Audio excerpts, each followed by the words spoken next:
I got a bad review on my business because I babysit kids that EP left at my hostel without money or food while they went on a date. Here is another story that happened when I was working as a property manager in Japan. Then, on my phone, and English is not my mother language, so sorry for all mistakes. In the hotel industry we usually get all kind of guests, entitled people, weirdos, thieves, etc., but also nice people. In that property, bunks beds in dormitory are usually available, and some rooms can also be made private. We provide a key to lock their door. It was August. The heat was killing me. I usually advise guests and my staff to use umbrellas and to stay hydrated as much as possible. Among my numerous guests, I had a lovely family of 5 members that arrived. They were not used to hostels and guest houses, as I could see on their face. I took a few minutes to explain how it worked. Free coffee and tea in the main areas. Food can be stored in X-fridge, etc. Here is the key for your room. Is this place safe, really? The mom asked. Yeah, no worries. You can also store all your belongings in your own room. No one can get inside. Plus you have your own shower room and wash machine there. I replied. There are no thieves. Why is the front door always opened? Anyone can get inside, told the dad. There is no curfew here. People can come and go as they please. We also have security cameras in the lobby, no worries.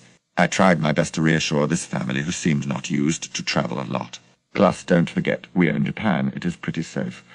Most of the time, 99%. They arrived from another city and did not know what to see around. I gave them a map and made them a daily plan about what to tonight and what can be good to be done the day after. They were pleased, and I took them to their room. The day after, I was in my office taking care of my usual business bookings, complaints, etc.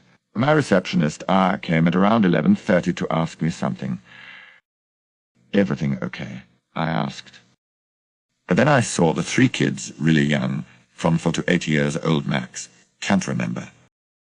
Hey, you're the ex-family. Where are your parents? They have gone, said the oldest. On where? I asked. They went to see X temple and X place.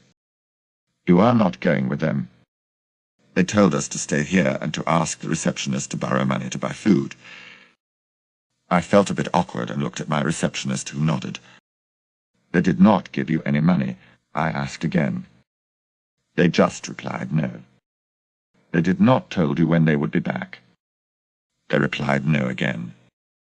And there was no way to contact the parents, as many travelers in Japan do not have a cell phone number, usually only data. I sent an email to the parents just in case, but I had to take care of the kids. After finishing my morning work, I took the kids to grab some food outside and use my personal money to get some meals. My receptionist, after her shift, took the kids for a walk around and see some local places at a walking distance. The kids then spent the afternoon by my side watching some TV, and another staff brought some sweets from a 7-Eleven convenience store. We took care of the kids all day, and at around 7 p.m. the parents came down. They acted normal, which surprised us. Before you guys asked, yeah, we could have called the cops. But cops usually can only speak Japanese, and that would also have caused some unnecessary drama. I tried to explain politely to the EP that it is not okay to leave their kids here without any people to watch over them. But you told us it is a safe place, and you have cameras as well, Daddy-M. It is not about cameras. Even if Japan is safe, you should not let you little kids without money or food by live. What do you mean you did not feed them? We asked them to ask you some cash to get some food. Again, this is also not our establishment responsibility. We did got them some food, but these are your kids. How rude are you saying that you did not enjoy playing my kids? They are amazing. They were very nice, but again, we are not a kindergarten. My staff needed to focus on work. How dare you tell us how to take care of our kids? My wife and I could not have some private time for 2 weeks. We just wanted to be the 2 of us for 1 day. Is that so difficult for you? The idiot added. Sir, that is not the main topic.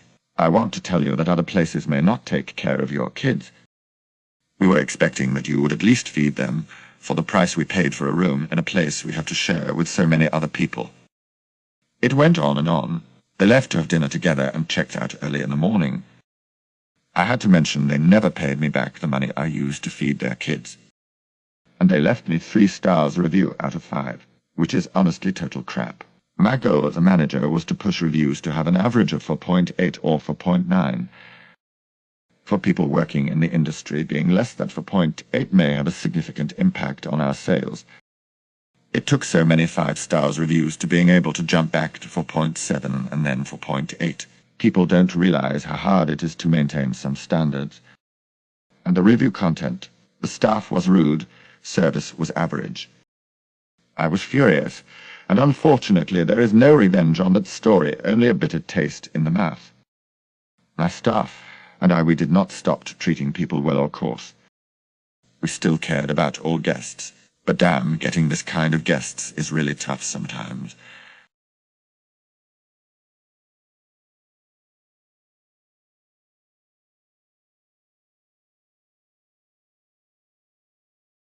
Entitled Mom Loses Her Shit at Anatomically Correct Action Figures. This interaction happened earlier today. Recently I got into collecting anatomically correct action figures. They are of course not licensed.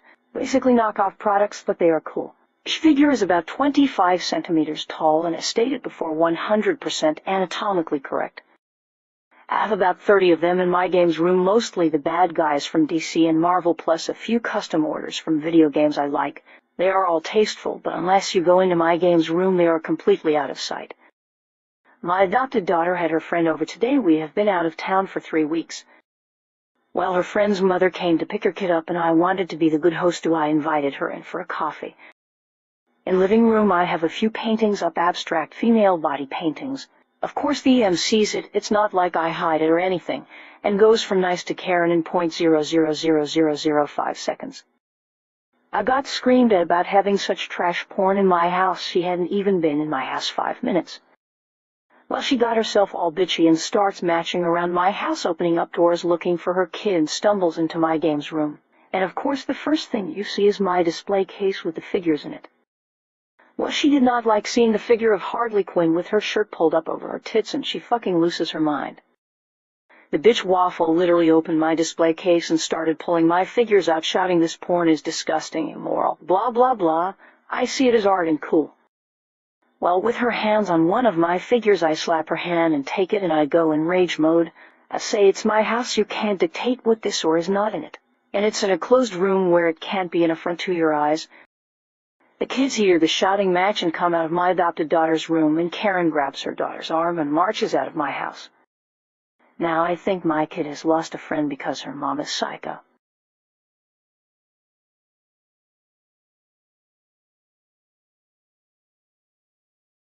Karen demands I babysit the entire neighborhood for free.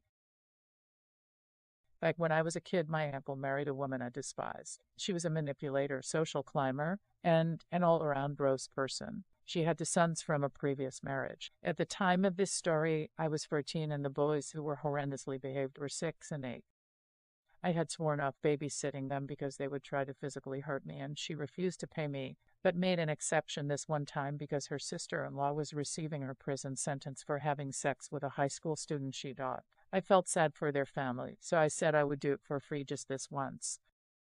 They lived in one of those neighborhoods where your neighbors just walk in your house and say hi and kids roam freely. Basically one of my versions of hell, but I digress. There was a crazy neighbor that lived across the street that kind of scared me. She is what we now know as a Karen. Well, Karens to kids, ages roughly 4F and 8M, show up in the yard while I'm watching my cousins. The boy starts climbing the tree and dangling from tall branches while I beg him to get down and tell him that it wasn't safe. I knew Karen enough to know if he fell out of the tree, I was going to get it.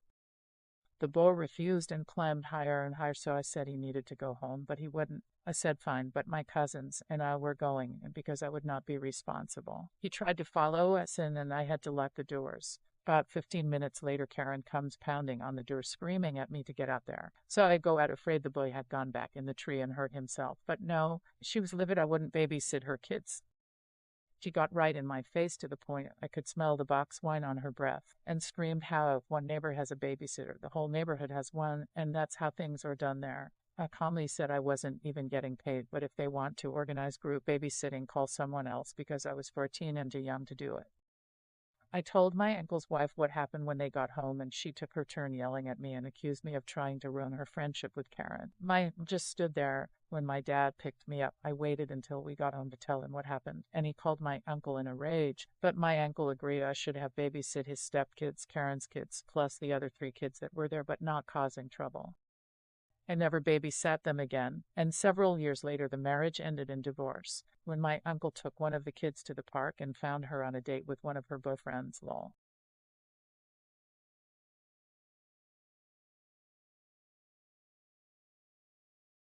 Check out my other great videos.